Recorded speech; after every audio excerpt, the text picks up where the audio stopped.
up, everybody? It's Joe from Complex. We are in an undisclosed location in New York City, and in front of me, I have the rarest Jordan collection in the world. So many stories to go through on this table. We're gonna get through everything. Let's go.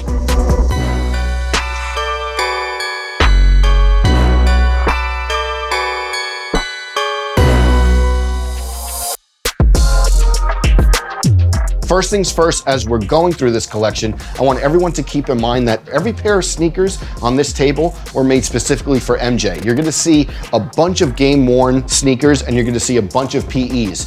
So let's start at the airships. Basically, while the Jordan 1 was being designed, Jordan wore the airships. This specific model he wore, it was modified a little bit for his liking, a lower cut, and there was multiple editions of the airship. This one though has the Nike Air on the collar. As the Jordan 1 was being designed, this is the first shoe Jordan was playing in when he was with Nike. As you guys know, the Jumpman logo, one of the most iconic logos in branding history, but not many people think of what shoes was MJ actually wearing in the logo. They were these black toe variants. Jordan played in the Chicago ones first, and then he was playing around with these. He put these on for a couple games, and he decided that he was more of a fan of the red toe box. And these black toe variants became something of legend because he just gave these away. You'll see he used to give away a lot of shoes, equipment managers, friends. And how this pair got to this table is Jordan's roommate went to visit MJ when he was playing for the Bulls. Can't really make it out, but signed Michael Jordan. So in 1985 against the Golden State Warriors, Michael Jordan famously broke his foot. And what you'll see in the next batch of shoes that we go through, they were kind of retooling Jordan 1s to offer support for the broken foot. And a lot of super, super rare pairs came out of that. And they're right here, game worn. So let's go through some of those. First up, a Jordan 1 upper on a Jordan 2 sole. Basically, the Jordan 2 offered better sole support for his foot. A very, very rare pair.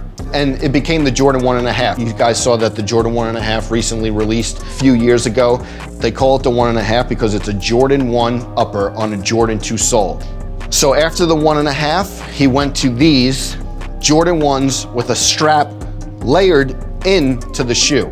Nike, Jordan, the Bulls, everyone is trying to take the marquee player and support his broken foot through these footwear designs. And the designer literally cuts through the Jordan 1 and adds a strap here.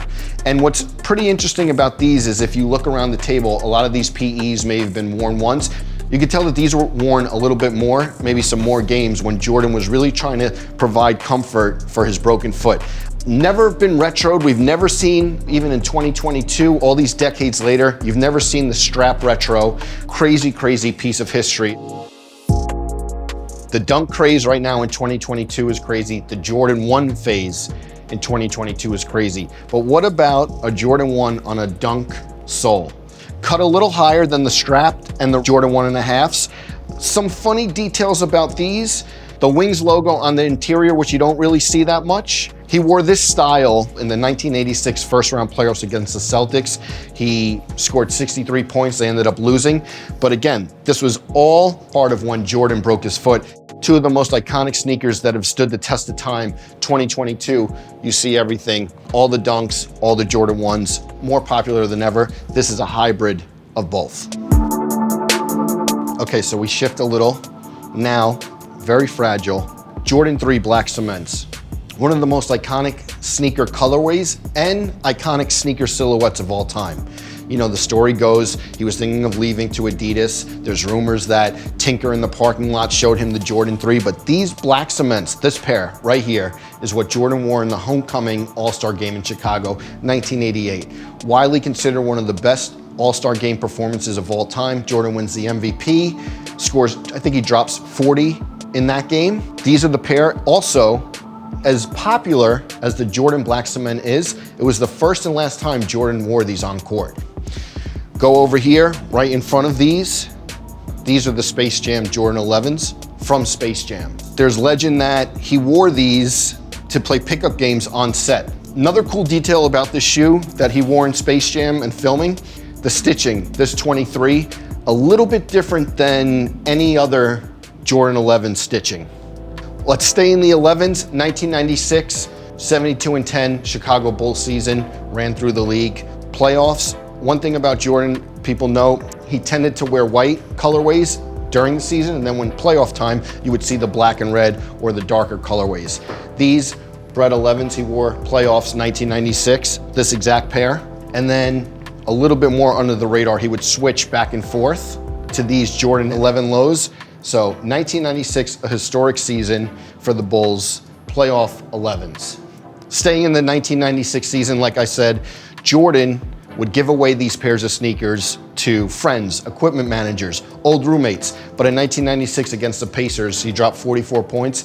And the recipient of the shoes he wore in that game, a ball boy. These Concord Jordan 11s, signed by Michael Jordan, patent leather, wrinkled at the toe box. That 1996 season spawned an amazing collectible group of Jordan 11s.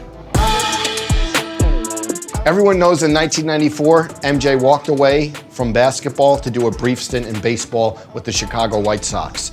Not only does this collection house his on-court basketball shoes, but also some baseball cleats. Couple funny stories behind these. If you notice, 00. This is what Jordan showed up to spring training wearing when he went to play baseball. Didn't claim a number. Research shows that he was fine with 00. He wanted to be 00. So he started playing in these, and then a 45 surfaced. And what happened, rumor has it, is that a Chicago White Sox pitcher, Scott Ruffcorn, and some of the players decided, we can't not have MJ with a number.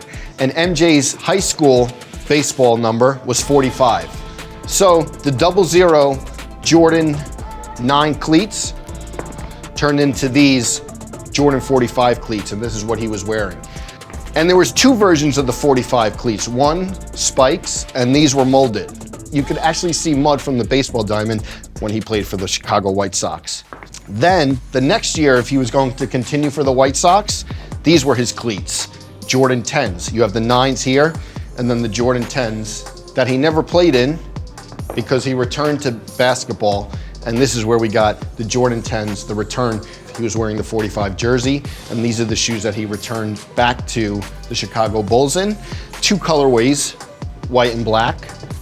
And then we have over here, this player exclusive Jordan black and charcoal colorway with the 45. One pair that we can't skip over, a lot of history, the Nike Sky Force. Looks like pretty basic of a shoe, but the Nike recruitment for MJ started early. So MJ's in college, UNC. Nike basically seeds him these Sky Forces. Pretty basic, look, they're signed. As the story goes, he wasn't really feeling them, and there's a quote that cannot be fully verified, but it was basically like, I need my Converse back or something along those lines. And what he did is he gave them to the UNC equipment manager. And the UNC equipment manager had these in his house for all these years until now, obviously. This is the pair from 1983 to 1992. Let's pivot here. Iconic Olympic Jordan 7s. You guys see the number 9 on the back. These are a favorite to so many people. You ask a lot of people, what's your favorite Jordan? They say the Olympic 7s. These are the Olympic 7s that Jordan wore in the Olympics, the Dream Team, when they won the gold medal. So much history for these. You know, one photo that sticks out, Magic and MJ, they're laughing, and you see, I think, the soul of these Jordan 7 Olympics. But classic scene in The Last Dance, they're talking about MJ's loyalty to the brand, to Nike and Jordan. The gold medal stand, everyone's getting their gold medal. The Dream Team 1992 Barcelona Olympics. Jordan famously drapes the American flag over the Reebok warm-up. Now, the shoes that he's wearing in the last game of the 1992 Olympics when the Dream Team won the gold medal, and the shoes that he's wearing on that medal stand are right here. So we went through a few key pairs amongst this set, but one thing that the collector, the owner of all these, what was really important to him was to have a full set of 1 to 13.